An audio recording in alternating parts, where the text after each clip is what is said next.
अस्सलाम वालेकुम रहमतुल्लाहि वबरकातुहू। अगर आपको दमा है, आपको इनहेलर यूज़ करना पड़ता है, यानी पंप इस्तेमाल करते हैं, बार-बार दमे के दौरे पड़ते हैं, बार-बार पंप इस्तेमाल करना पड़ता है। आप अब पंप को छोड़ना चाहते हैं लेकिन छूट नहीं रहा, बार-बार दौरा पड़ता है, बार-बार पंप इस्तेमाल करना पड़ता है, दिन में 2-4 बार इस्तेमाल करना पड़ता है। आज आपके साथ एक ऐसी होम्योपैथिक मेडिसिन शेयर करता हूँ, जिसके इस्तेमाल से आपको दमे के दौरे नहीं पड़ेंगे, आपके फेफड़े जो हैं वो साफ हो जाएँगे, आप पंप इस्तेमाल नहीं करेंगे।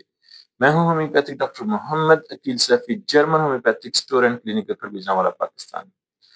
दमे में बार बार पंप इस्तेमाल करना पड़ता है, क्यों? क्योंकि फेफड़ों में बलगम बहुत ज्यादा जमी हुई होती है, फेफड़ों की नालियां जो है वो बहुत ज्यादा तंग हो जाती हैं, सांस लेने में रुकावट आती है, मरीज जो है वो चल नहीं सकता, सीढ़ियां नहीं चढ़ सकता, तोड़ नहीं सकता। सर्दी के मौसम में रात को उसकी तकलीफ जो है वो बढ़ जाती है, सर्दी के मौसम में उसकी तकलीफ जो है वो बढ़ जाती है। वो बहुत ज्यादा तंगी महसूस करता है, सांस फूला हुआ महसूस करता है, बार बार दमे के दौरे पड़ते हैं, यानी सांस जो है वो आता ही नहीं, जिसकी वजह से उसको पंप इस्तेमाल करना पड़ता है, और पंप इस्तेमाल करने के बाद उसका सांस जो है वो कुछ थोड़ी देर के लिए बहाल होता है। आज आपके साथ एक मेडिसिन शेयर करता हूँ, वो मेडिसिन है Blatta Orient mother tincture, Blatta Orient क्यो पावर में। आपने होम्योपैथिक स्टोर पे जाना है, ब्लाटा ओरिएंट क्यो पावर में ये ड्रॉप्स लेके आने हैं, और इसके 15-15 कतरे 1 कप नीम गर्म पानी में खाना खाने के आधे घंटे बाद आपने सुबह, दोपहर, शाम 3 टाइम इस्तेमाल करने हैं। चंद दिन के इस्तेमाल से आप देखेंगे कि आपका पंप जो है वो छूट जाएगा, आपको दमे के दौरे पड़ने ही बंद हो जाएंगे।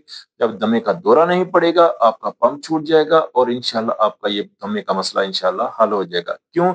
ये मेडिसिन जो है ये फेफड़ों की नालियों को खोलती है, फेफड़ों की नालियों के अंदर इंफेक्शन को, सोजिश को खत्म करती है, फेफड़ों की नालियों में बड़ी जमी हुई बलगम को ये बाहर निकालती है, और फेफड़ों की नालियों को ये साफ करती है। फेफड़े साफ हो जाते हैं, फेफड़ों की नालियां जो है वो साफ हो जाती हैं, जिसकी वजह से आपको दमे का दौरा नहीं पड़ता, और आप जो है वो दमे के मर्ज से छुटकारा पा जाएंगे इंशाल्लाह। अपनी दुआ में याद रखिएगा। Homeopathic doctor Mohammad Aqeel Saifi.